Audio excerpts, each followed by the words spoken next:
This is the PowerShell Podcast, PowerShell and DevOps Global Summit Edition. Think of it as PowerShell After Dark, the bar sessions.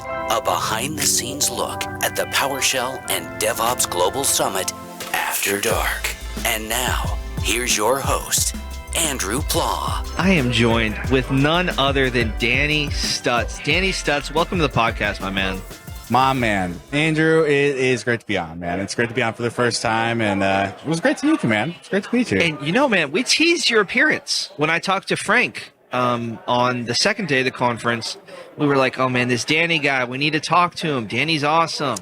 And here you are, man. We finally connected. You know, I'm happy. I'm super happy to be here and just, yeah, man, talk about really anything PowerShell. And it's been my first experience here. And I would say, you know, I think I told this to everyone, but it's really awesome to meet like all the PowerShell like community out here. And, you know, I've been doing this for like 4.5 years now, you know, around IT and specifically, you know, like consulting and implementation with PowerShell. And it's really nice to be around like-minded folks, right? And just learn a bunch of new stuff. Like that's what I've always loved, is just learning new things and learning how things work and making things actually work, I feel like, right? You know, so yeah. Yes.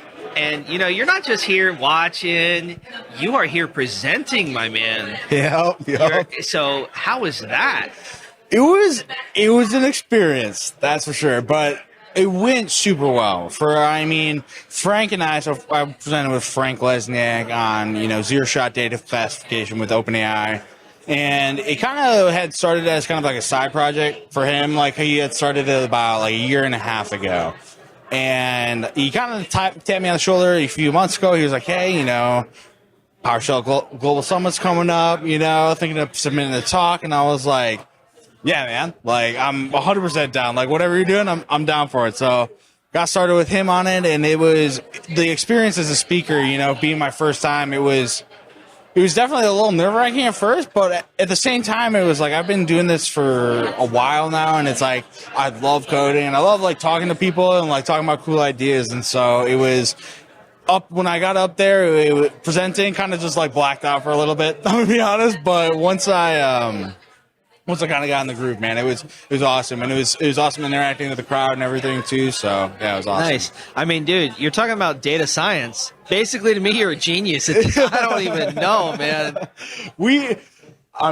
Genius is stretching it. I like to consider myself a smart person, but you know what I'm saying? We did definitely do a bunch of data science stuff that I even haven't really gotten into until we kind of started lower a little bit. Yeah.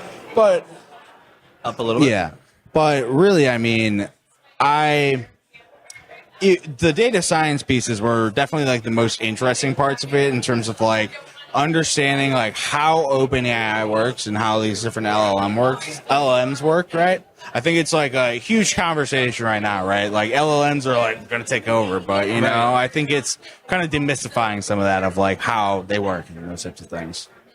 Yeah, I talked to Jeffrey Snover recently on the podcast, and he was sort of talking about how AIs, they don't really know how they work. You just kind of are throwing spaghetti at a wall. Yeah. So do you feel like you have kind of a grasp of things now?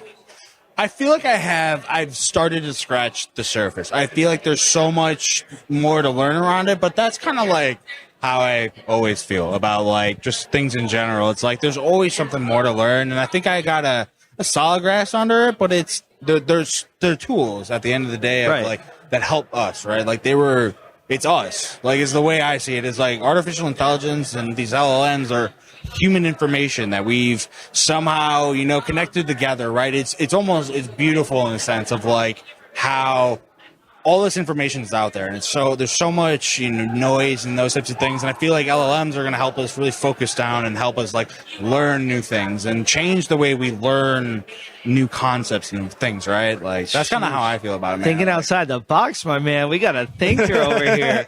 Always trying. Now, are you into AI and this stuff before the talk, or was it something you sort of learned to be able to present the talk?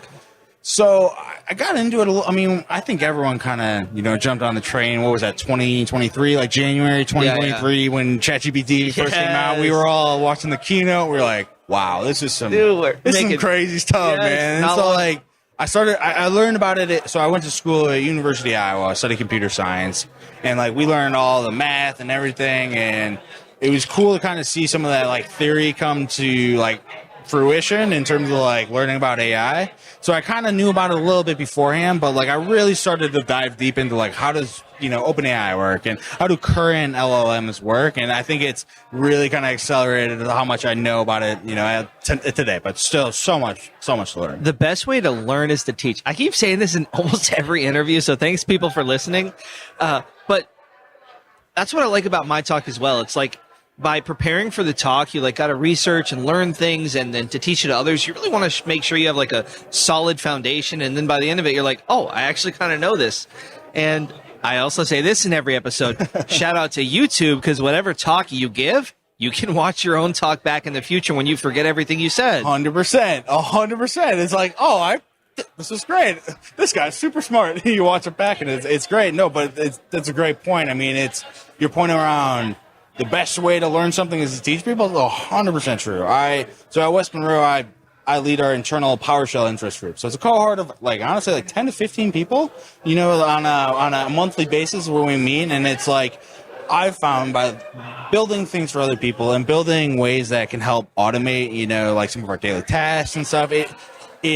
Learning how to automate those things and learning how to teach other people how to use them, right? It helps them really understand like the technology we're like I'm trying to like help out with, right? So it's 100% true. I mean, you might say it every episode, but it's facts. I mean, right? Like, listen, people, there's a reason. I'm trying to get it. They say rote is the most basic form of learning, and rote means like repeating the same thing over and over. So hey, we're basically learning out here. All right, we're trying to grow, but I love that just in general, like learning and kind of creating a piece of content in some form and then moving on from it and maybe coming back. Somebody came up to me today and they're like, oh, I love this blog you wrote. It was really helpful. And I was like, don't ask me about what was on it, man. I'll be looking that same blog up to tell you whatever question you're about to ask. Yeah, I wrote this for me, actually. Like this, I wrote this talk for me so that I can come back to it later. Yeah, that's how I feel sometimes. And that's totally fine, right? Like when you're doing something that's correct, it's right from so many perspectives. It's great on the personal, like, hey, I got a resource for myself. There's also the potential, and oftentimes if it's a good resource, you'll get a lot of this, is to help other people. Using what you've already done and learned and you're already doing, and like, oh, wow, all of a sudden you can sort of feel like good about yourself for helping someone else. Okay. Right. Good vibes, good vibes.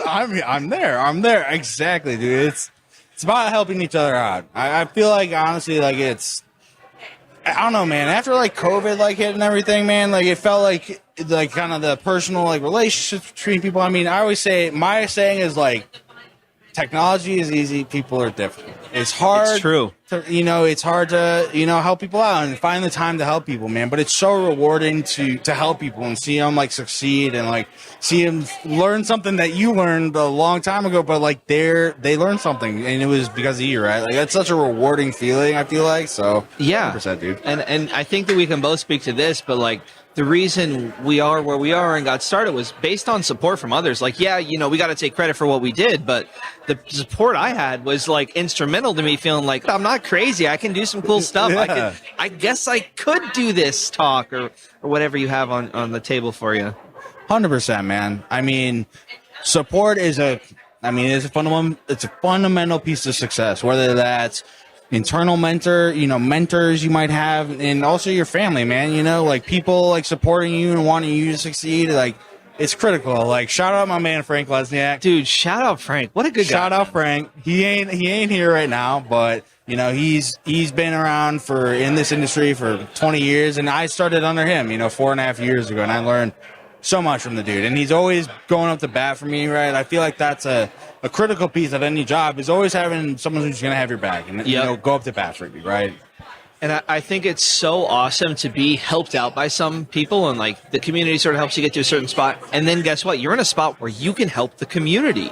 And it's such a wholesome, full circle thing. It's like, and yeah, it leads to professional growth. It leads to better stuff. It leads to more skills, better work life, more automation, less tasks. But also, like, it leads to good feelings and stuff that is way cooler. Now, I don't want to cause anybody offense, but I think cooler than PowerShell. Like, you're impacting people's lives. Yeah, dude. I mean, it's real life, right? Like, I mean, it's real people's lives. We're here. Like, Hello. We're here, right? Like, I mean, we're in this, you know? Like, it's real. No, 100%. Like, it goes even beyond PowerShell. Like, just having good people in your life to, like, really support you, want you to succeed. And I think that, that also is what makes a really good leader, right? Is someone who is going to always go to bat for people and always support them, no matter what, and understand that we're all just humans, right? I think that's a huge piece that a lot of people miss nowadays, is that human aspect, right? Of like just treating other people like a fellow human being, right? Like, I mean, we're not robots. Like, I mean, we write lots of scripts and stuff, but I mean, we might seem like robots sometimes when we're talking about scripts and PowerShell and stuff, but I mean, it's like, we're all human at the end of the day, man. And it's like, I think that mutual respect and, just really supporting each other is fundamental to success, for sure. And, it may make people seem like, oh, that's such a good person, they're so giving. But I think that a lot of the times the reason we're able to be perceived that way is because, like, the truth is we see things as if that's the right way to do things for every reason. It's not just to help others. That is an awesome benefit. But when you're doing the right stuff, it is beneficial from every perspective, man. I geek out over that because you build your career, you build those up around you, and it doesn't have to be like this selfless act. At times, it can be. There's gonna be some sacrifice on the personal level to help others, but like overall, it's like you're gonna find yourself in a better spot.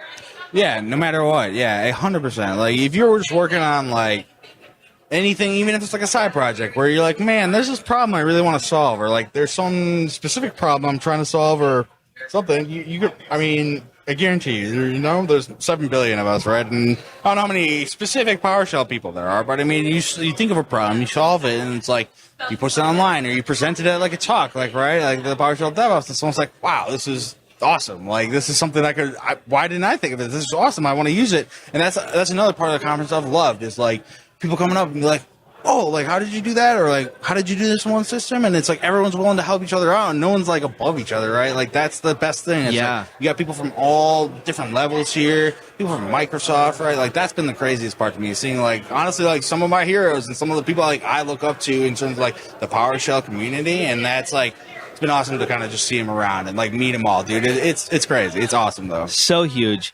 Now, I love the topic we just talked about, but I want to pivot to you, man. Because one thing I've observed about you is you're very ambitious. You have opportunity presented to you, and from our discussions outside of the podcast, and just what I've seen is like you are very willing to capitalize on opportunity and see where the heck it takes you. Where does that come from? I think that's a great question. No, that's a great question. I think so. I grew up, in Minnesota. So I'm originally from Minnesota. I grew up there 18 years of my life, right? I came from really solid family, and it's like I was always, it was always a good time, like in Minnesota. It's quiet, slower pace of life, and it's like I enjoy that. It's always nice. You gotta slow down every so often, but I've always wanted more. I feel like there's a lot of things in the world that are like they're just kind of messed up, right? Like, I mean, the world's kind of messed up sometimes, and I want to make the world a better place in any way that I can, right? And in any way that I can contribute, right? I'm only one human of a larger collective, right? To make things easier for people, to make things work for us. And I think my ambition really comes from my desire to actually implement and see that change. My whole thing is like, people talk a lot, right? People talk a lot about change. People talk about doing things, but it's all about like actually going and doing it, right? And that's why I love like PowerShell. It's because it's like,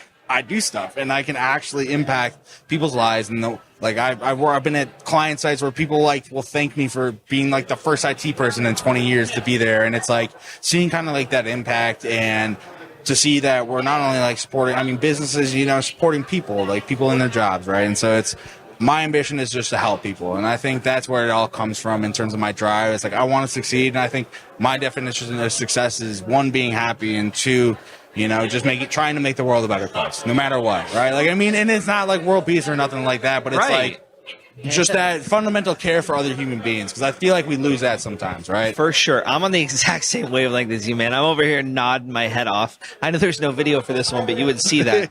I'm very also connected to like making the world a better place. And also, like, I do the podcast, obviously. I'm kind of breaking the fourth wall here. But a part of that is I want other people who maybe don't have the exact same perspective as me. You know, I do like helping other people. Maybe not everyone's wired that exact same way. But when you make the world better in whatever small way, like you're saying, like we're not like saving people from anything, but you know, we can help in small ways. When you increase someone's salary by giving them more skills and support, and encouraging them to like, hey, your job sucks, you probably should find a new one. Well, that's kind of a big deal. But when you make the world better, it helps everyone else, and that's awesome. Like, I love being a good person, but also the world you have to live in is now better. The community that you're part of is now better. The people who you've helped out now also have a connection to you and will probably be a bit of a safety net for you in some ways. Dude, preach. I mean, same wavelength. Exactly. 100%, man. I mean, as you said, it's like little things. It's like you help someone with this tiny little piece of code, or you do with one little thing. You help out. It's these little pieces that add up, and that's why I think if everyone's kind of on that same wavelength of, we just want to hear, we're all just here to help each other out and like build cool stuff and like do it all together and like, you know, contribute in ways that are going to help other people and make our lives easier, right? And like the stuff that we do, right? Like we all got, you know, either family, kids, you know, at home and stuff, and it's about you know, making time for those people, and that's what I like. I love automation, and it helps me do things faster, and it helps other people do things faster. You know, I have my company and people that work with me or for me. You know, it's like we work together, and it gives them the ability to do things faster. You know, too. Right? A trend that I love to see and I look for in the world is people and companies and managers understanding that in order to do your best work, you have to be okay. Taken care of. Absolutely. And that doesn't mean working 20 hours a day, 6 days a week, right? Nope. The code is not going to be as good. And when people understand the world that way and managers see the world that way, it leads to a much happier, more productive work life. I 100% agree. That's like a big thing like my company focuses on, but just in general, like you're so right about, like, you got to be good to write your best code, to be in the right mindset, to get in that like flow state. Is what like a lot of people talk about, where you're just kind of going with the flow while you're coding or while you're doing something, and not being interrupted or having these, you know, constant like thoughts of like, oh man, I got another meeting in like 20 minutes or another 30 minutes, right? It's like you gotta let people be free to do what they're best at and give them that space, right? And that, I think that's another sign of really good leadership, is when you let people do their jobs, trust them as like adults, right? Like treat them like an adult and let them do their job, and I think it boils down to being treated like an adult, you know, like and just treating people with respect. Yeah, and I think another really cool thing, I love talking. This is the way I see the world, and a lot of the stuff I try and impart slowly throughout episodes, but we're just talking about it. But one of those that I like to see is the fact that people are more and more starting to understand and be connected with like a diverse perspective when dealing with any problem is massively helpful. Whatever diverse means, that could mean previous jobs, different whatever. It's so helpful. Absolutely. And here you have a bunch of different perspectives. I've talked about it on every podcast so far. It's that people are free to be themselves and like their authentic selves. And some of our people here are just awesome, very colorful people, just have a lot of character. And it's awesome to see when you create that safety for people to be able to communicate and share their perspective, you're able to tackle problems better and do better at work. 100%. Yeah. And that's preaching again. I mean, about like actually being your authentic self. Like, I'm clearly 100% myself. You know, like I talk the way I talk and talk the way I grew up with people, and it's like I find a way to kind of mesh that in. But yeah, when you allow people to be themselves and talk without fear and talk honestly, like, you get significantly better results. It's immeasurable, honestly, because you get those problems out there right away. No one's afraid to be like, hey, there's a problem. Maybe we could do this way. No one's afraid to speak their mind, right? You get, as you said, diverse perspectives on a way to solve a problem, and that just fuels future, growth and how, you tackle problems. Yep. Right. And, I can speak professional and all fancy and with big words, but also I like the juxtaposition of also just being like a real person and saying like, what the heck is that? I'm just breaking all the fourth walls tonight. But yeah, like with the podcast, sometimes I am nice and buttoned up, but also I know there's people out there who are like, they hear this fancy language and it can be off-putting. So I like to talk about a super technical topic and super break it down into the simplest terms I can that are hopefully the most relatable. not always. But yeah, I love the fanciness of tech and like, oh yeah, we're all so smart, but also it's not that unique, right? Like we're not actually like, you don't need to actually be a genius. It's just work. It's just work. Exactly. And like, yeah, man, it's just exactly. You don't have to be a genius to, like contribute in it. I mean, I don't think I know that much, but I mean, at the same time, it's like I feel like a lot of the people that I talk to around here like kind of say the same thing around. They don't know that much because there's always so much more to learn. But I mean, yeah, tech isn't unique in that regard of like, yeah, how we do things. But yeah. No, and a lot of the things that we do can be improved from learning from other industries, and that's sort of where the diverse perspectives plays in. Like a lot of these problems and things that we're seeing, the same pattern has been seen elsewhere, and like we can learn from how they approached it and the challenges they faced. Absolutely, yeah, and that's another beautiful part of the conference. It's like I meet people from lots of different industries here and lots of different, backgrounds, whether they're internal IT admin, maybe they're a Microsoft PowerShell PM or something like that, right? Yeah. And you get that perspective from like what they've experienced and you can learn from them. I mean, I've talked to, 20, 30 people this week and like you talked about random stuff and someone's like, oh, that's a great idea, right? I mean, it's like just these little things that help each other, I can say that personally, the way I communicate about and collaborate on issues, and it's been heavily informed by communicating with people like from Microsoft and seeing how do they actually talk about a problem? How do they listen to people? Mm-hmm. Holy crap. They actually really listen when the other person is talking. Yeah. Wow. And over the years, I've gotten a little bit better and better. And, these things take time. You can't just like, oh, that's how you do it and start doing it. You got to learn what works for you. But it's a really good chance when you're actually talking to people at some of these high-performing organizations that are super successful, people you maybe look up to, that I look up to.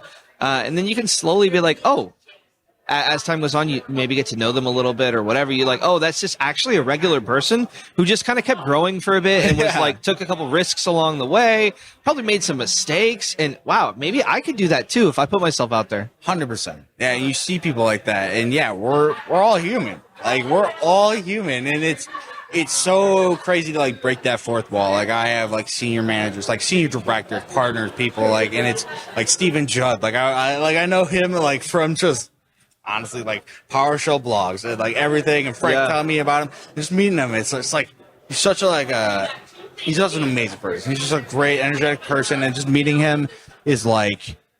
It was awesome because it breaks kind of like a fourth wall. These are people you never meet in person, but it's like wait, they're flesh? Awesome. They're just actually like a human being.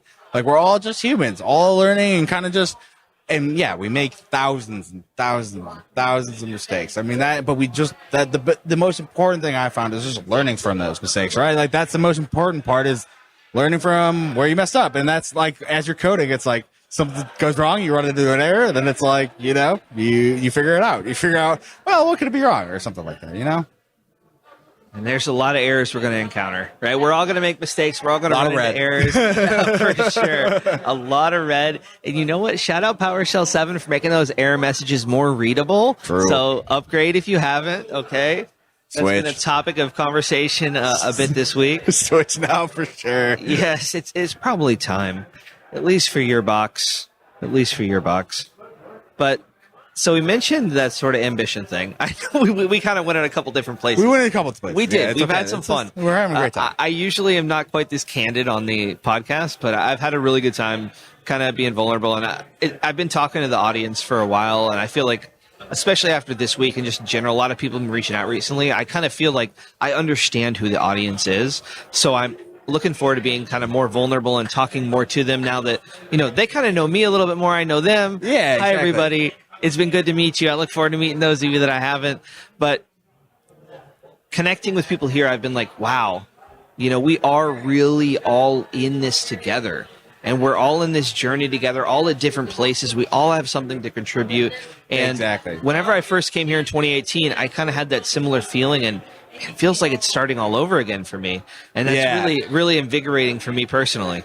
For real. No, it's being here. It's rejuvenating. Like even in PowerShell, because I don't get to do it, every single day, and I don't get to do it for my day job. But being here and talking to people like all about PowerShell and all these little side projects that we've built, it's awesome, man. And yeah, again, I think going back to ambition, really, I mean, In terms of me, I think we kind of touched on it in like how I, approach, in terms of like approaching, like how I like solve problems and like what I'm like interested in.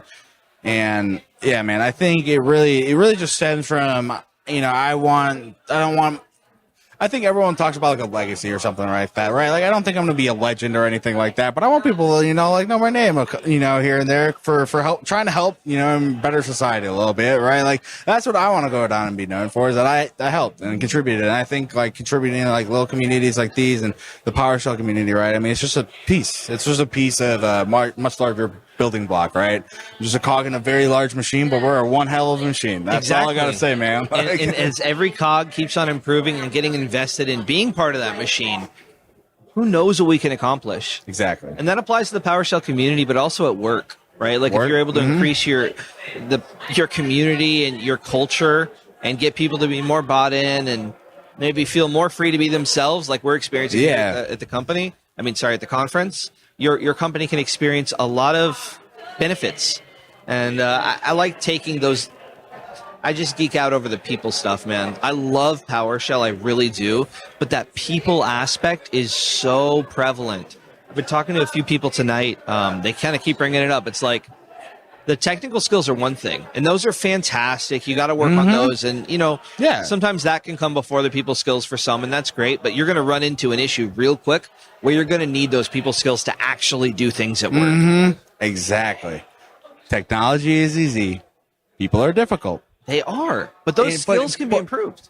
Exactly. Those skills, those soft skills are so important. And meeting the people. And, yeah, exactly. You're right. Like, the technical stuff, you can learn anything you put your mind to. That's my belief, is that, and that's where also my ambition comes from, is I just love learning, and I'll know I'll never stop. Like, there's so much information and knowledge out there. We'll never know everything, right? And that's what drives me. So I just want to keep learning. I want to keep learning every single day. Learn one new thing every day, and it's a good day, right? Like, that's my mentality, and that's why I always just try and build something, build on it, keep going and keep going. And we need to cheers to this, but man, I love learning too. And guess what, my man? We get paid for this. Exactly. Right? We get paid. That's the best part. Professionals, man. Exactly. Professionals.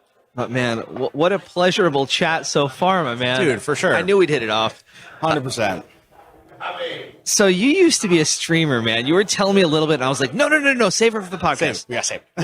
What's up? You were a streamer? You like video games? What's going on? So like when I was like 11, I had built my first computer. Like, and I was just like a nerdy little kid, and because I had always loved gaming. Like, I started off playing Nintendo 64, Star Fox, dual barrel roll for anyone out there. Yes. But that's where I start. Dual barrel roll. But like Nintendo 64 giant plasma TV, like one of those big box TVs. And it was like, that's kind of like, I don't know, it's where my kind of like interest in tech kind of came out when I was like a little kid, because I love gaming. I love games. I'm competitive quite, but it's like, I love winning and I love playing games, but I love having fun too. I always thought they were so cool. And so when I was kind of, growing up, I went to college, and I had started playing PUBG, actually. PUBG, PlayerUnknown's Battlegrounds. I played it on Xbox, and, I got pretty good at the game after playing like 6-8 hours a week. Like, not even a week. It was honestly like almost every other day. It was pretty bad. Well, I was doing computer science and stuff. But basically what happened is I had gotten picked up by a team, like a semi-pro team, basically to play PUBG, because I at the time was ranked like 19th in the world for PUBG. And so I started playing on a team. And so, I started streaming probably an hour before that had happened. Or, I'm sorry, not an hour. Well, slightly tipsy. It's okay, though. But basically, it was like a year before I had started streaming, because I was just like for fun. It was entertaining. I was just like, what's up, chat? Like, it was a good time and way to like interact with people, because I was like always gaming, and I was like, hey, might as well like make a little money or something off of this, and also just stream it and make some content and have fun with it. Like, and that kind of got me prepared, I guess, for like public speaking almost, and like interacting with people and just talking to people like humans, because there's people from all around the world just jumping in and watching the stream. I think I honestly didn't get that big. I feel like if I kept at it, could have had it. It was like 100 views. Like when I would stream, I would get like 100 viewers. Like, yeah, People loved you then. Yeah, because I did like multi-stream. I did like restream. I was on like Facebook primarily, but like I did Twitch and stuff. But yeah, I still play with a couple of my followers. Like I still play with him. This guy's name's Bingham, but he's from Britain. But again, it's like you meet people from across the world just out of nowhere, and you just talk to him, and it's like it's amazing to like talk to him about it. And that's why I like streaming, so I got to talk to chat, but also game because I sweat a lot. I tell you what, we get going in some games. I'm there, and I'm there to win, and I love games. Love gaming. Maybe at some point I will launch a Twitch channel, and we'll have to stream together and do some crazy Dude, honestly, like you could do like a live podcast would be sick. Maybe like one day. I mean, honestly, I've been thinking about getting into Twitch a little bit for like live coding stuff and whatever, kind of being an entry. Yeah. I run a Discord, the PDQ Discord, and we have a pretty awesome community. People, a lot of PowerShell peeps and stuff like that. And I think Discord paired with Twitch is kind of a thing. Yeah. So I was kind of thinking about that a little bit. Yeah, that could be a good move. I see you got the Elgato Stream Deck over here. We got the little 6 button, but that thing goes hard. I used to have the Someone just gave it to me. Corey Knox just gave it to me. Someone walked up to you and gave you a free Elgato? Yeah. Wait, I need to go talk to Corey. Right? I need to go get one of these myself. Those are gas, especially if you're doing like a live stream because you can switch between stuff. Anyways, yeah. Let's go. We'll talk after air. We'll talk I need to get my OBS hooked up. OBS hooked up. Bitrate locked in. Yes, sir. You mentioned video games, and I know a lot of people out there in IT may play video games. Not everyone. That's totally fine. You don't need to be into gaming. And I know not everyone out there who's listening is, but those who are, whenever I find someone who is the type of person that grinded a video game and really put in hours, oftentimes if you can get them to understand and be invested in their work in IT, they can put those same skills to the test. So to me, it's like, that's a good sign if you can get them on the same page. Oh, yeah. You just got to get them on the same page. But like, I realized this towards the end of college. Like, I was like, man, I put in all this work to be really good at this video game. What if I just did that instead with my IT career? What if it's gamifying things? This is the way we like to, like some people like to say, you make it a game. It's a game. You want to do it. Like I said, I like to win. I want to be competitive. I want to succeed, and I want to figure things out and figure out problems. And like, you just treat it like a game. It's like, like I need to do this. Like, I don't know have you ever played StarCraft 2? Yeah, recently. Dude. What a game. Micro, macro, right? Oh, like, yeah, and it's like, lot. There's a lot going on. You got to construct additional pylons. Big Protoss player. Shout out Protoss. Dude, the easiest phrase. Yes. Yes, the easiest phrase. Shout out you. Shout out Protoss. But like, it's a strategy game. You got to figure out, and it's like, if you think about it, like you're managing people. It's like you're managing units in a game, or you need more resources. You need more people to do things, you're right? Problem solving, yeah. Exactly. Problem solving very fast. That's why I like RTS games a lot. Right, real-time strategy. Thinking fast, and you got to think on the fly. Like, oh no, something lit on fire. We gotta go put the fire out. How do you put the fire out? I don't know. Send more units. Like, you're right. Like, it's kind of the same thing. It's like at work. It's like something's on fire. How do we fix it? I don't know. Maybe we write a script. Maybe we do something. Right? It's like gamifying things. I find it super helpful. And it has really helped me in my career for getting started in IT. With my dopamine-fueled brain, yes. Yes. Yes. Gamify it all, please. And I love it when websites have that sort of new trend of, like, you click on buttons and there's, like, this, maybe some, like, confetti that drops or whatever. It's like, yeah, I need that. I did it. Yay. Dude, I was at dinner earlier and I noticed that the TVs, like, I'm used to seeing, like, maybe sports at a restaurant if there's a bunch of TVs. These days, they play basically TikTok videos on TV screens at places. It's like short 15-second videos of a guy like dancing just on his hands. Dude, I have actually noticed that too. Like, TikTok is crazy. Like, I grew up with Vine. I mean, I'm not that old, but it's like I grew up with Vine, so it was like I remember that. It's just Vine V2, but it's like it's crazy how popular that app is, and like also it's just like. People are glued to like their like TikTok. Like my girlfriend Emma, she literally will be on TikTok for like 2 hours. Shout out Emma. Dude, shout out Emma. Just doom scrolling. Like literally. Yes, dude. I get love her sometimes. for it though. Like I get same on Reddit though. Like I get caught. Yes, doom scrolling quite a bit, but that's life. It is totally life, but it is interesting to see, especially. I'm from a small town in Florida, Gainesville. It's not that small, but small compared to this place. So it's always interesting to come to like a big city like this and be like, okay, well, this is different. Mm-hmm. And there's a couple of things here that are a little bit different. No, definitely. I think that was so. I grew, like I said, I grew up in Minnesota. I grew up in Minneapolis, like near Minneapolis, like 10 minutes outside. And so, like moving to Chicago, same thing. People do a lot of things differently here, and I think it's like the pace. Like I was talking about, like the pace of life in Minnesota was a lot different. But like I was kind of like, I don't know, built for like Chicago and like kind of that pace of life, right? Like of kind of going and going, and it's like I love doing stuff. It's like we only have so much time, right? Dude, we only have so much time in the world, like in our lives. So it's like I just want to do stuff, do as much as I can. Right? So when did you realize you only have so much time? When? Like, have you always kind of known that, or was there like an experience you've had? Not to get too deep. No. It's a great question. I mean, honestly, I got in some, like, when I was in like high school, I was just doing stupid like, to be honest with you. And it was like, me too. We were kids, right? Like, and it was like, I had gotten to a point where it was like something that was going to like impact my life for the rest of my life. And I was like, I don't want to do this. Like, I want to, like, I only have so much time in the world to like make an impact and do what I want. And, you know, just live a happy life, right? And it's like, I don't want to go down the hole of like not being happy and not being able to do what I want. And that's where I think that's kind of where it came from, of like me just wanting, and more when I kind of had realized like how much time we have. It's just, and I think it's become more apparent as I've been in, you know, the corporate world and working as a consultant. It's like time is everything. Time is money. Time is all we have. And it's like, I think I've started to realize it more as I get older, but I think it's something I'll continue to appreciate and understand even more. I got to remind myself that kind of every day. For sure. It's a thing that I kind of always knew in life. You know, you hear it and it totally makes sense. But for me, and not to get too sad or deep, but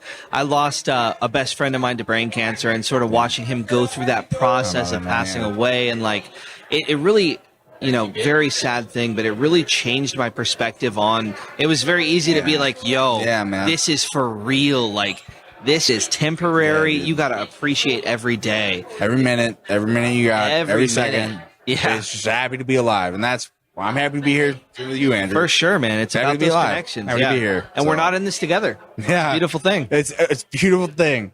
All in it together. Exactly, man. Exactly. Awesome. Another thing I want to talk about is how you are so willing to put yourself out there, right? You're talking about Twitch streaming and things like that. And I think that, you know, I want to talk about investing in the Danny Stutz stock because I would if I could. I think that willingness to put yourself out there, wherever that comes from, is going to serve you so well long term. Exactly. I think it's because 100%. And I think it's because people appreciate that. It makes them see me as human, because I am just like we were saying earlier, we're all just humans. We're all in it together. And it's like, I think it's just putting yourself out there, just being yourself and not being afraid of anything, like of anything or anyone. Like, just be afraid of time, but that's about it. And other than that, I mean, it's, you just do you and just live to be happy and live to do what you want. And, you know, I think a lot of people struggle with that in terms of putting themselves out there and like talking about themselves and really gassing themselves up, for lack of a better term. But that's key. Like, really, like, being proud of like where you've come from and what you've done is so important to, you know, being successful in your career. You got to take that step back and appreciate what you've done and kind of where the future's going, right? Like, yeah. And I think that vulnerability is strength, and also like the things that may make you imperfect are also strengths because they make you relatable.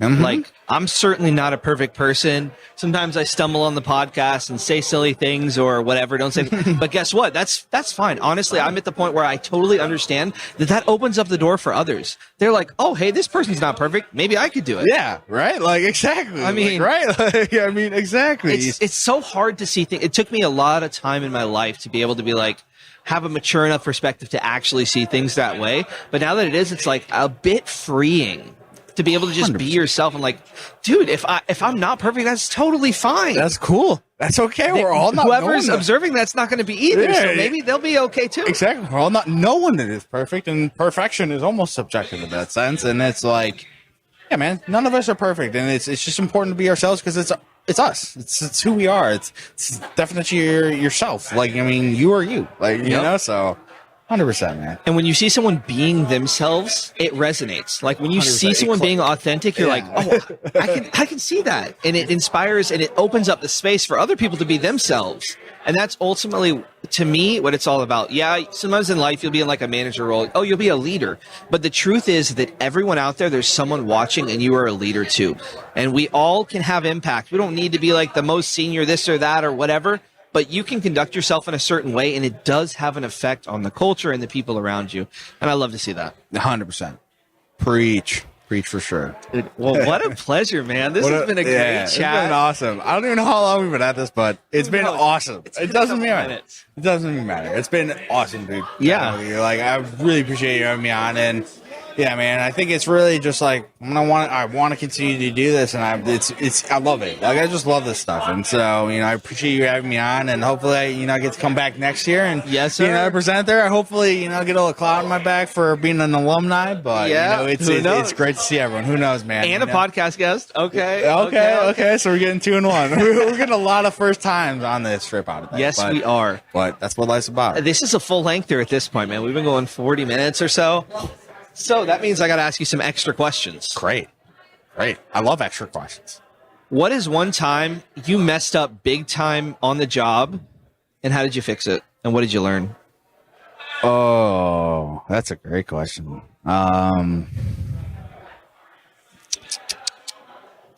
Let's see. Okay. You think I honestly? I gotta start. Okay. Recently, I was doing a migration. So I specialize in like infrastructure migrations and enterprise technology carve-outs. And so we build brand new environments.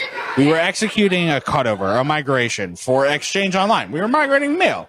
And long story short, what happened, there's a lot of the parent company was not playing ball with us in terms of they weren't giving us access, they weren't giving us engineers.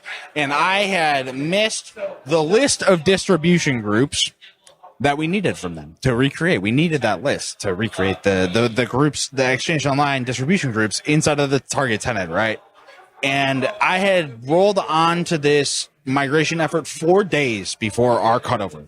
Wow. So it wasn't necessarily what I did, but I was partially responsible, right? It was my work stream. So it was I took responsibility for it, right? And so we didn't have this list. So I worked pretty much like 40 hours over a weekend. I had to reach out to the parent company, get the list, and I had to make sure that every single thing went right. I had to make sure all the distribution group members were added back. Had to make sure that the distribution groups were created. They were also permissions to the shared mailboxes in the tenant. And I had to do that over like 12 hours. And I had to write a script basically to do that, to basically create all the distribution groups. We had that script, but it was like adding the distribution groups members recursively, whether they're on-prem or in the cloud. And I basically spent like it wasn't that long. I mean, it was probably like 6-8 hours that we had realized, like, oh crap, like we need these distribution groups because people hit them up, like clients would hit them up externally from it, right? And it all stemmed from, well, one, me not catching it right away, right? And I kind of accepted, like, wow, okay, this was like a Saturday. I had already been migrating for 14 hours. And so I was a little beat, but like I had found it and I was like, yeah, that's going to be our big problem. Like, we need to like get that done because it's like we have our cutover window from like a Friday to a Sunday, right? Like a Friday to a Monday when people come back in for business. So it had to be fixed by then. So that's what I did. I basically had to write a script. I was like, hey, like, yeah, we're going to need to do this, built them out, and that's how I solved it. But I mean, there's so many things I've run into that I can talk for hours about stuff that I've run into over my time, even working in yes, time working in that too. Relatable. So what is one tip you would give to your former self earlier in your career? The one big tip I think I would give to myself would be you can be wrong. I think we all have a little bit of ego inside of us, right? And I think, having a little bit of ego is a little bit important, but also at the same time, you got to realize that it's there and check yourself, right? The computer is usually not wrong. Most of the time, it's right. It does exactly what it wants you to do, right? And accepting that you can be wrong will help you figure things out faster, right? Like, hey, like if something's going wrong with a script or you're trying to solve a problem and it's not working, right? Like, you can't be like, oh, stupid computer or like whatever, right? Because I mean, at the end of the day, it's doing what it's trying to do. It's supposed to do, right? And it's accepting that, that you can be wrong will help you figure things out faster, figure out an alternative path. Maybe you need to pivot to something else, right? And figure out maybe a different solution that you weren't thinking of before because you were locked into like, I'm right. Like, I think kind of having that humility, that humbleness, be like, I can be wrong, right? We can all be wrong, like, right? Yeah. That's one of the bigger things I would tell myself when I was younger, because I always felt like I needed to be right. Like, and it was like, I love being right. I don't like being wrong, that's for sure. But it's like, I can be wrong, right? And it's, especially when it comes to technical things, it's like, you got to accept it's a computer. A lot of the times, it's the person sitting in front of the computer that's doing something wrong to make the computer act a certain way, right? And it's, once you accept that, you figure out things faster and learn from that. I think a big part for me with being able to be wrong was finding that safety to be like, okay, I'm going to be okay. I don't actually need to be perfect. Yeah. It's actually a strength to be honest and to be real with like, hey, I don't know this all. 100%. And people who really know their respect that and see that and are like, oh, that's someone who I'd rather go with, rather than the person that's kind of talking some BS, trying to always sound perfect. Yeah, trying to sound like they're always right or something. 100%. Having that, like, being honest, like, I've never worked with this before, but I'm willing to learn. Like, right? Like, you have that mindset going into anything, and you're going to do great. Like, I have no idea what this is, but I'm willing to learn, and I would love to learn. Like, learning is a huge part. Is like, you're always going to learn something new every day, like I said earlier, and it's a big part of it. Being willing to learn and being willing to do that. Yeah, 100%. What are your 3 favorite modules in PowerShell? 3 favorite modules in PowerShell. Import Excel. Import Excel. So we're just going to stop. Solid. Doug Finke, unreal. What Let's a guy. go. Legend. Such a good that module. Almost anyone can get super value out of it if they have not used it yet. It's crazy. Like, if you don't use it, go download it now. If if you are stuck like everyone else using import CSV, download Import Excel, install module Import Excel, no space in between Import Excel, and it will change your life. You can import sheets, do everything. Unreal. Check it out. Second favorite module.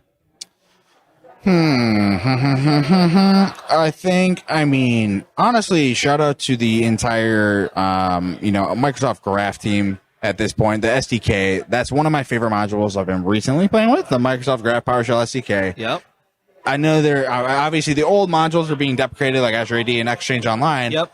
And they've basically whoever's been working on the PowerShell SDK, it's getting there. It's getting there's some improvements that need to be made, but it is taking away the abstraction of like an API call to Graph and making it PowerShell-y, right? Yeah. Like when I first had looked at the docs for Microsoft Graph, I was like, this is like heavy. There's a lot of like API requests, you have to parse the response and stuff, and a lot of like the Microsoft Graph PowerShell SDK like commands they're built to handle those API queries, right? Right. So love that, and because I've been trying to update our scripts recently to use it, because since the old ones have been deprecated, right? Security concern for anyone out there. But let's see, what's my third favorite module? Honestly,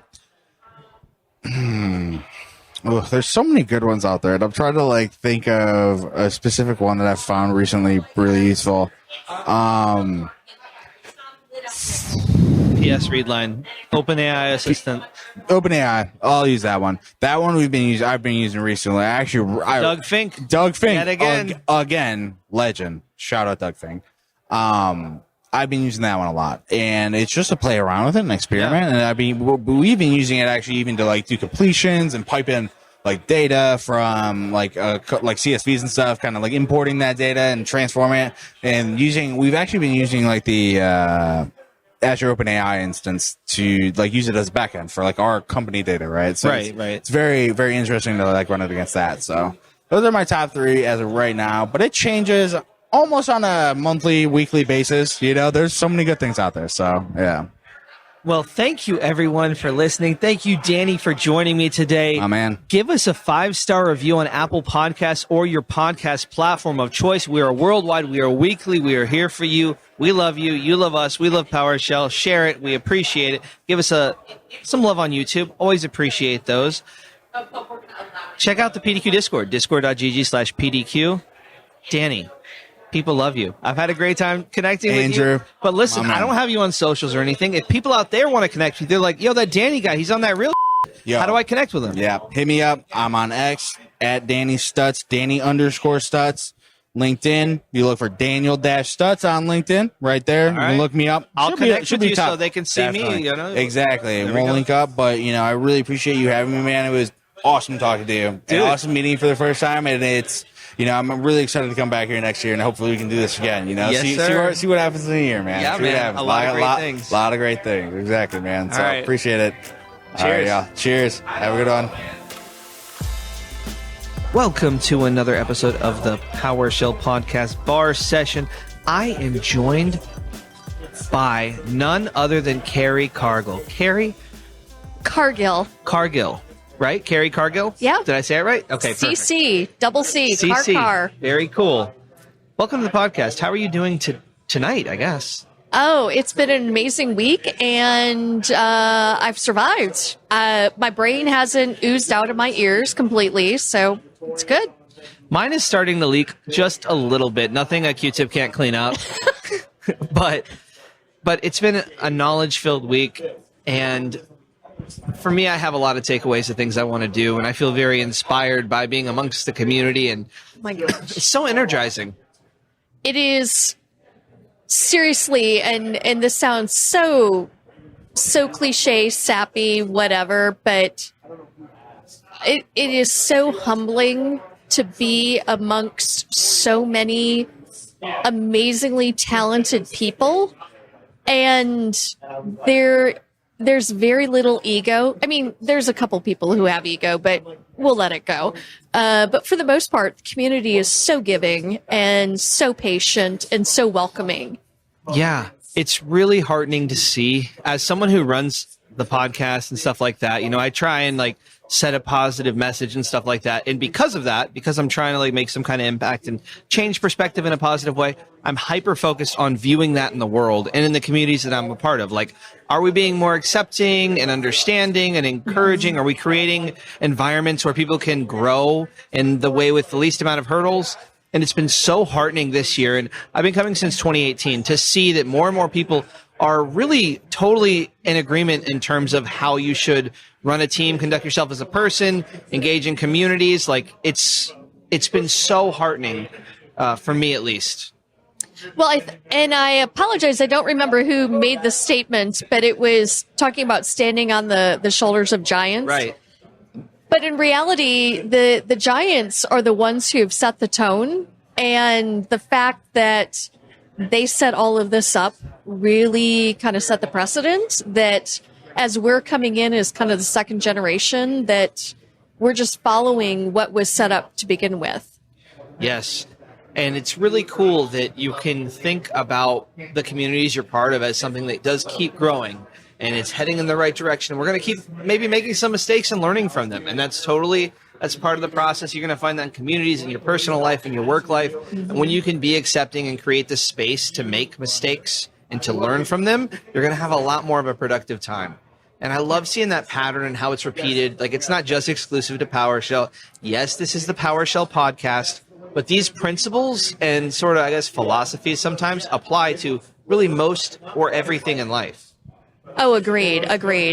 One of my short-term goals is when I get back to life is creating some more training material. I'm a rather new person to PowerShell still.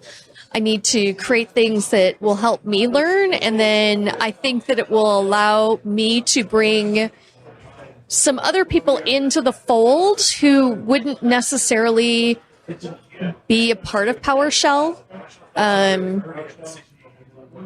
All of the training material currently is kind of geared to a certain type of person with a certain type of learning style. Right. And so I'm excited to be able to create more material that might be applicable to other groups. That's exciting, though. Oh, yeah. No. I love doing that. That's part of my background. So. Right. Like training and stuff? I have a degree in child development. You mentioned diverse perspectives earlier. I'm loving where this is going. I'd love to hear more about your background. Keep going. You got me hooked. So, I've got the eclectic background. So I have a degree in child development. I've taught as young as pre-kindergarten. So we're talking 2 and 3-year-olds. I did a stint as a PhD student in a logistics program. So I've taught college students. I've done executive development programs. So, kind of the full spectrum of education and teaching and curriculum development. It just has always been a part of what I've done and who I've been. That is very, very interesting and cool, to be honest, because I always talk about, and one of the things that I've been appreciating seeing in the community, one of the patterns is like that people really genuinely understand when it comes to solving problems or doing anything, a diverse perspective is very helpful. And I love when people have backgrounds outside of IT and can bring that outside perspective. It can oftentimes make, I think of training and communication and empowering people. You have a lot of experience with that. And in IT, there's a lot of people with very different personalities and capabilities and styles. Yeah. And having some familiarity can allow you to really, I guess, meet people where they are and sort of empower them in a faster way rather than making them fit into the box. You can kind of adjust to them. And at this point, I really do have to call out, I was part of the inaugural On-Ramp class in 2019. And part of my application, there were a lot of people that I have to call out. One guy, his name was Poppin. I worked in the biochemistry department at Michigan State University. And this was back a while ago. And I needed to add a scanner to my computer, and this is before the days of plug and play. And so he came down. He was a PhD researcher who did computational biochemistry, whatever that is.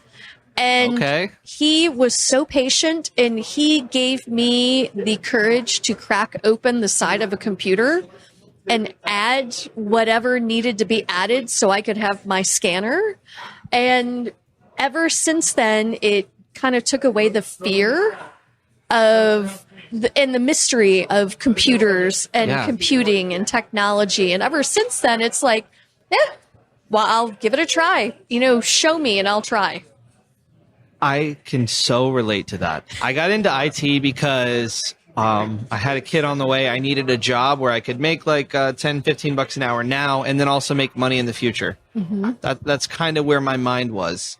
And to be able to get into IT and be able to work on those skills long term has been super helpful.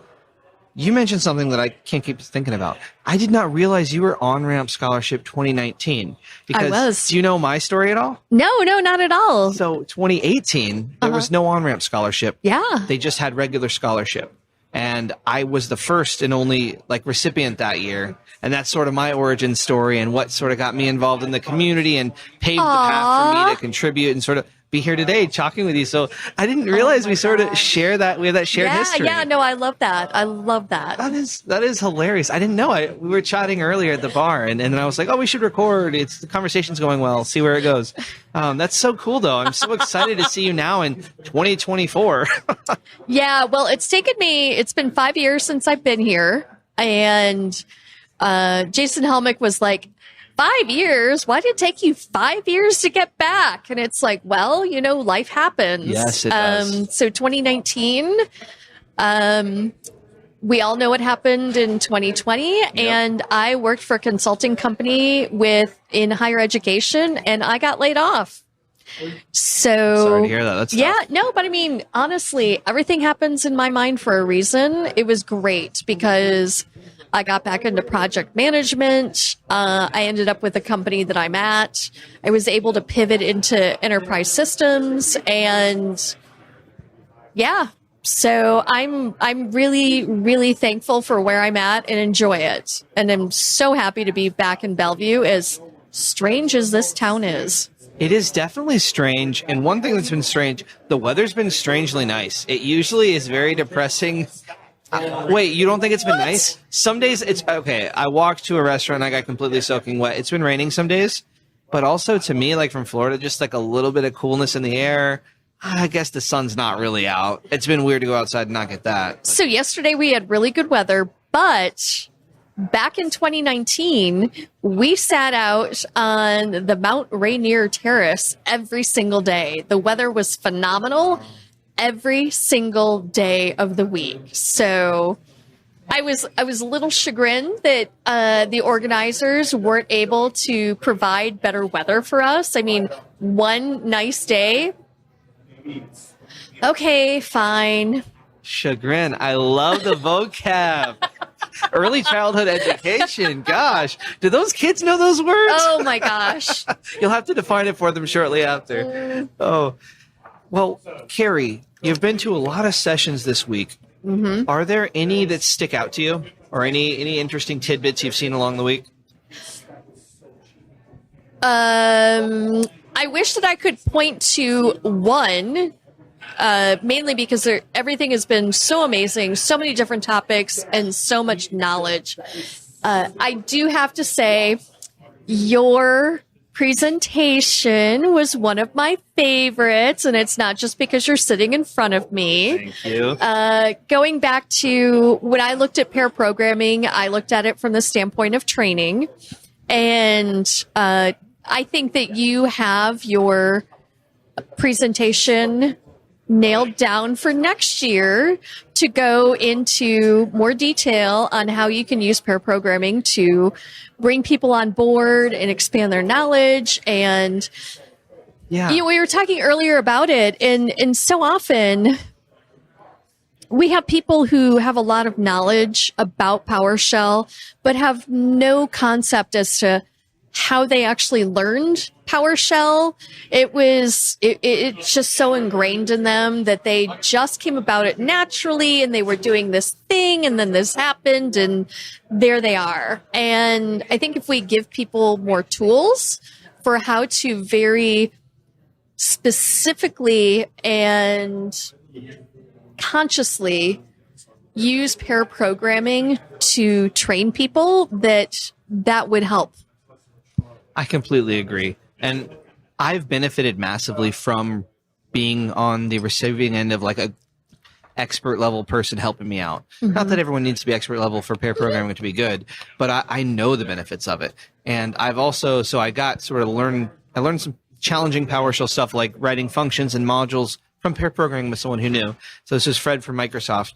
And I've also worked at a place and used pair programming to teach others as a way to make it so I wasn't the only one supporting these modules. I love writing modules. I cannot be responsible for every bit of code I've ever written. Mm-hmm. We need a team who, whenever they run into issues, because I'm not perfect, they are able to be empowered to fix it themselves.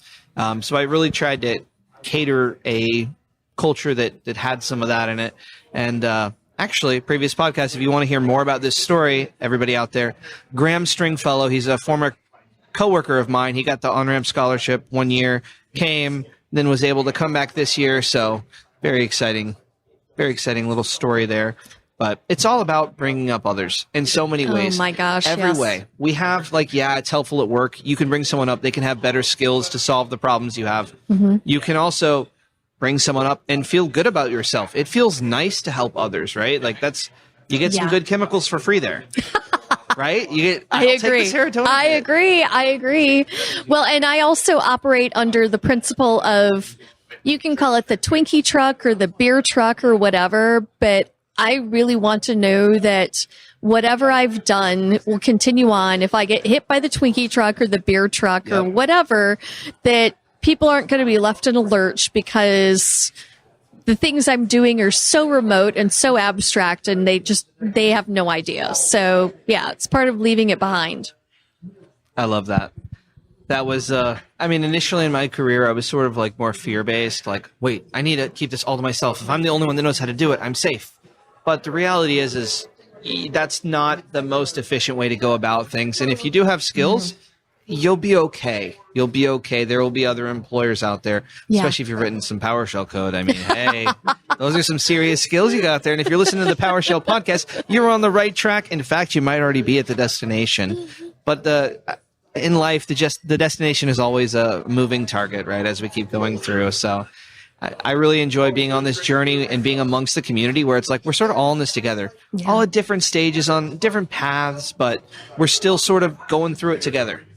The thing that I've come to appreciate rather recently in the last couple of months, I have some very experienced people that I work with, and it was discovering that they don't know everything but they know how to ask the question to Google to get the answer that they need.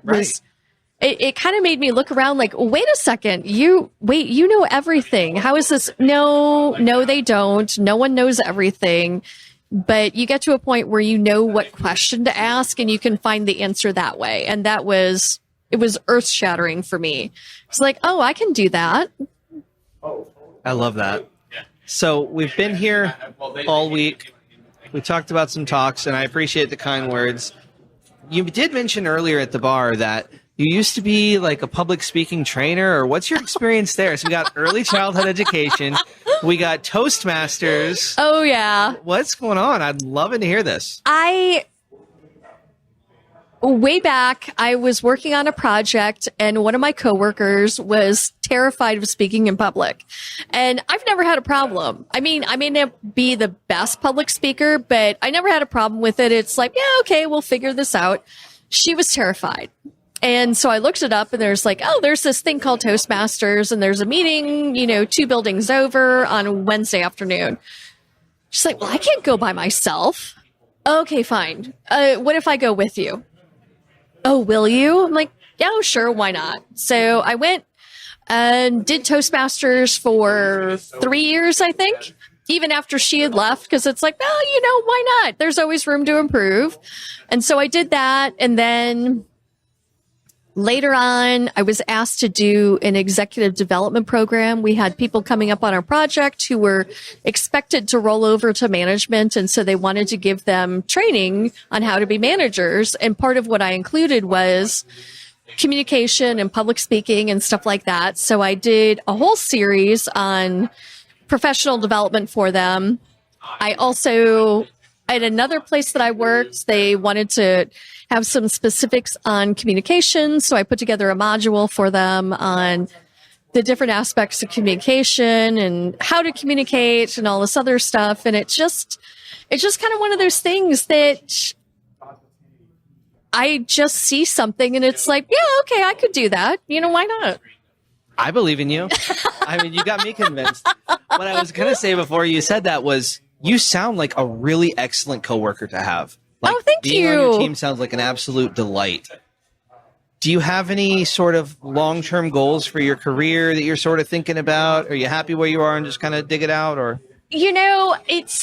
I am content where I'm at. However, I'm always looking because I always want to grow and do different things and everything like that. So I don't want to say that I'm actively looking for a new job, but I'm always looking for new opportunities and new things to do. As an example, and this is going down another random path, a close friend of mine, his son was on a pistol team at Michigan State University, and their coach was leaving, and he asked me if I would help out because I had the teaching background and all this other stuff, and I'm like, yeah, sure, why not?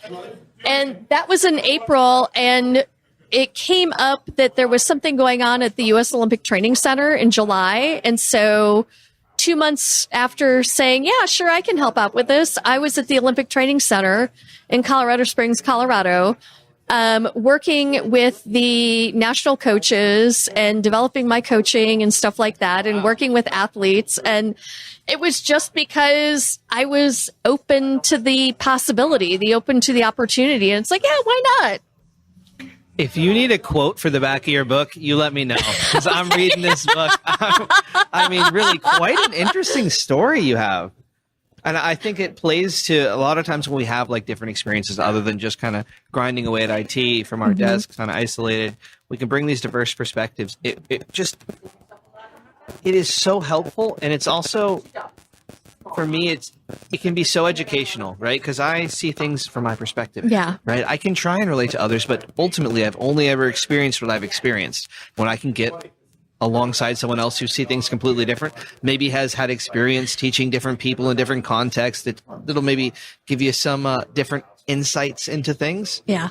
So helpful. And helps. I mean, I love the work stuff, but also it's like, it sort of helps you grow as a person, right? Being with an exact clone of yourself is not going to provide the most opportunities for like insight and feedback and maybe considering different things.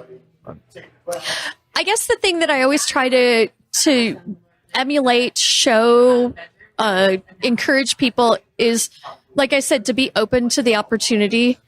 I've been very fortunate in my life to have a lot of different experiences. I also will say there are sacrifices, you know, at my age, I have people that I went to school with who are directors, presidents of companies, CEOs of companies.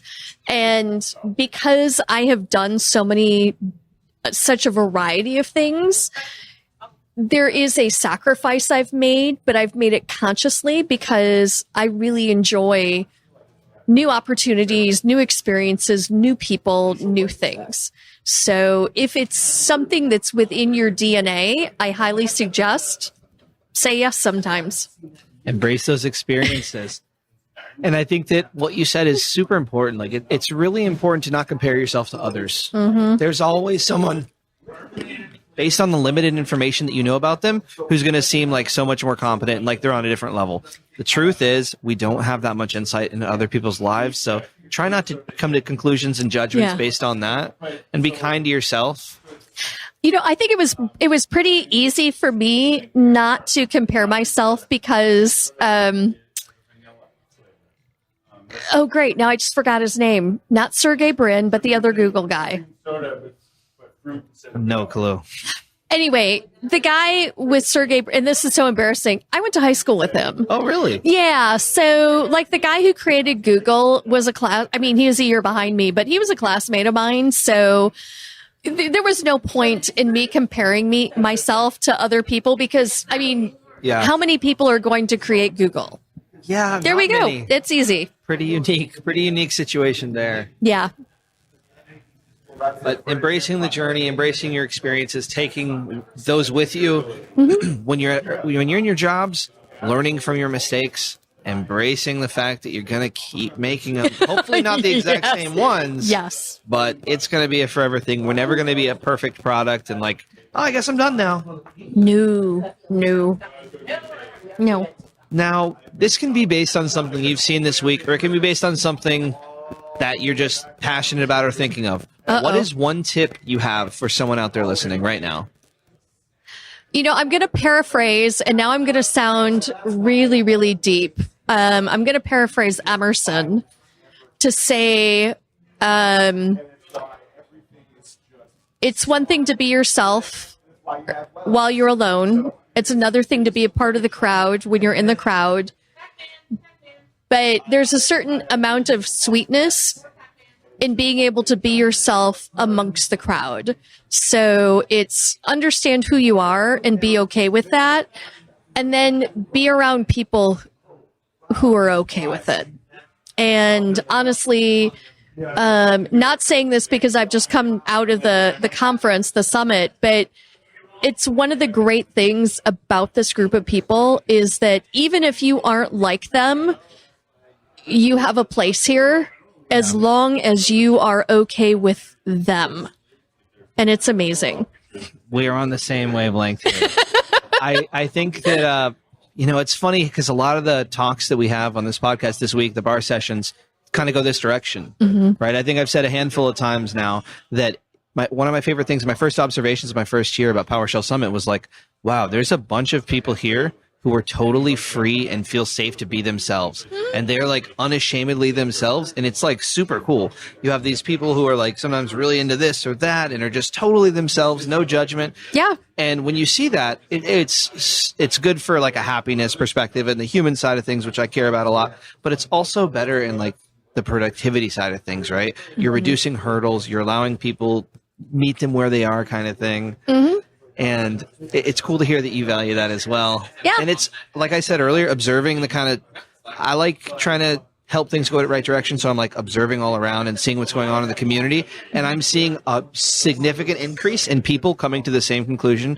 And not only just like, oh, that's probably true, but like, no, like they straight up, it's their worldview. It's how they see the world. It's the right way to go about things. So, so heartening to see and so fun to Like as a community, we're growing. Like a group of individuals, we're all slowly increasing our perspective and like learning a thing or two about a thing or two.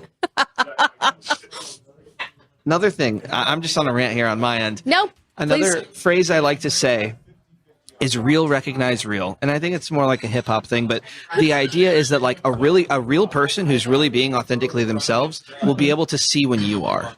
And if you are being authentically yourself, that's like, it resonates. Like people can tell. And it's such a fantastic thing to see. And when you model that behavior of like being yourself, embracing your flaws, I talked about this on an earlier pod, like I'm not a perfect person and that's totally fine. I make mistakes. I sometimes still put them out there, but it's okay because when you do that, you open up the door for other people to not have to be perfect. If every single thing I said was like perfectly nailed, that's great. And everything was perfect about me. And I was just jacked and 6'5", like that'd be cool. But like, there's something to be said about like flaws giving an entry point for other people and showing that you're human and just be yourself. Yeah, that's been a real challenge for me is I've been a driven perfectionist. And so being okay with not being perfect has been something I've battled, and it's nice when it's okay. Well, Carrie, what a great conversation. I can say that I feel safe to be myself around you. And I hope you can say the same. Agreed. This was an awesome, authentic conversation. I'm so glad I was like, hey, do you want to just hit record and chat for a little bit and see where it goes? Thank you for inviting me. I really appreciate it. Thank you so much, Carrie. Now, people want to connect with you. They're like, oh, Carrie's awesome. She actually is super cool. How can I find her?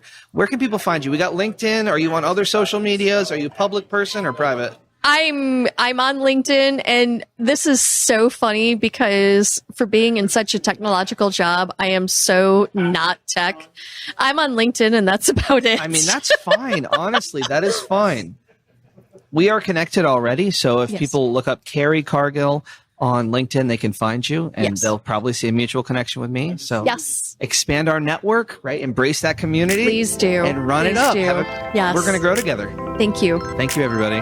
Thanks for listening to the PowerShell Podcast, PowerShell and DevOps Global Summit Edition, PowerShell After Dark. The PowerShell Podcast is a production of PDQ.com.